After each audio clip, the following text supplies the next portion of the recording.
The Honourable Taylor Martin. Thank you, Mr Deputy President. Today I wish to pay tribute to my friend and a friend of many in this parliament, Malcolm Brooks, OAM, who passed away in Gosford in June at the age of 90 years old. Malcolm was born in Gosford in 1930 and lived quite an incredible life. He was a motor dealer, a rally car driver. He was the member for Gosford in the other place in the 1970s.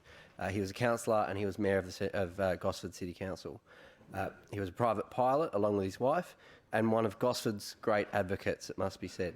He gave his maiden speech in the other place on the 3rd of April 1974 at 2:38 a.m. during debate on, appropriately, the Motor Dealers Bill. Hansard notes that due to the late sitting, his wife Patricia was not there with him, but rather had gone home to bed.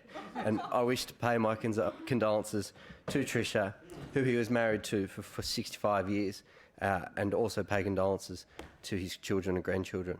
There are so many things I could point out that form part of Malcolm's legacy in Gosford particularly, and you could point out to Kibble Park most of all, which was previously just a car park in the middle of Gosford, which is now a vibrant green space in the heart of Gosford. One could point to the coastal open space system and the protection of the ridgelines along the Central Coast as part of Malcolm's legacy, and you could point to the regional gallery at East Gosford and the sister city relationship that was established with Edogawa in Japan. But there are other things that he may not get credit for but still had quite a stake in. Councillor Chris Holstein, former member of the other place, also a former member for Gosford who served for a long time on Gosford's council with Malcolm, noted in his eulogy that he was also supportive, always supportive rather, to engage in the battle of ideas, Mr Deputy President, and I can attest to that. He said that Malcolm was not a supporter of a stadium being built at Gosford and thought that it should be placed away from the CBD. As the plans and designs were being progressed, a four-sided stadium was proposed, which is quite usual for a modern stadium.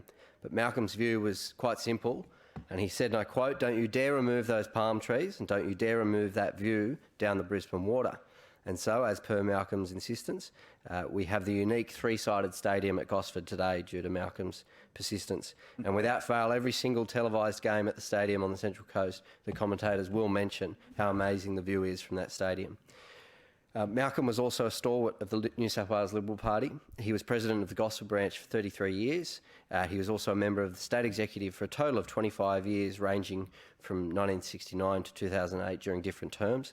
During his time as president of the Gosford branch, he published a newsletter that many here and in the other place will have received over the years called The Way Ahead. Mr Deputy President, I'd really like to thank Malcolm and his family for his contribution over 90 years to the fabric of the Central Coast, to Gosford and for the Liberal Party. Thank you.